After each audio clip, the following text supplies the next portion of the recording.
জন্মদিনে স্মরণ করব উপমহাদেশের কিংবদন্তি কণ্ঠশিল্পী লতা মঙ্গেশকরকে।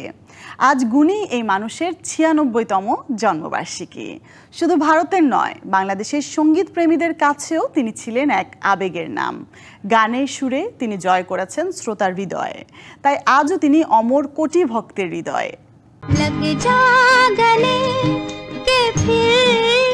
উপমহাদেশের কিংবদন্তি কণ্ঠশিল্পী লতা মঙ্গেশকরের আজ ৯৬তম জন্মবার্ষিকী। শুধু ভারতেই নয়, বাংলাদেশের সঙ্গীত প্রেমীদের কাছেও তিনি ছিলেন ভিন্ন এক আবেগের নাম। লতা মঙ্গেশকরকে যেমন ডাকা হতো সুরের রানী কিংবা ভারতের পাপিয়া নামে, তেমনি তিনি ভূষিত হয়েছেন সহস্রাব্দের কণ্ঠসহ একাধিক উপাধিতে।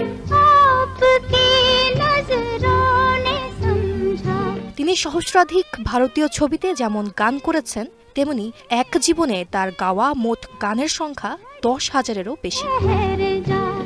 ১৯৮৯ সালে ভারত সরকার সঙ্গীতে বিশেষ অবদানের জন্য তাকে ভূষিত করে দাদা সাহেব ফালকে পুরস্কারে। এছাড়াও ২০০১ সালে তাকে ভূষিত করা হয় ভারতের সর্বোচ্চ সম্মাননা ভারতরত্নে।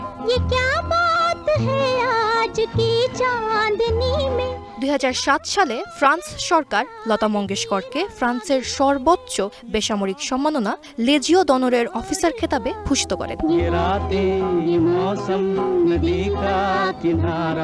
এছাড়াও এক জীবনে তিনি অর্জন করেছেন ৩টি জাতীয় চলচ্চিত্র পুরস্কার ও ফিল্মফেয়ারে আজীবন সম্মাননা সহ অসংখ্য সম্মাননা ও পুরস্কার।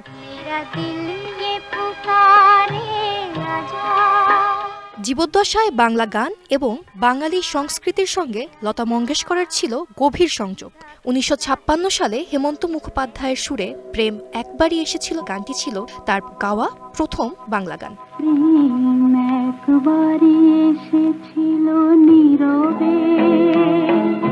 ২০২২ সালের ৬ ফেব্রুয়ারি গানের ভুবন ছেড়ে না ফেরার দেশে পাড়ি জমান কিংবদন্তি এই সুর সম্রাজ্ঞী।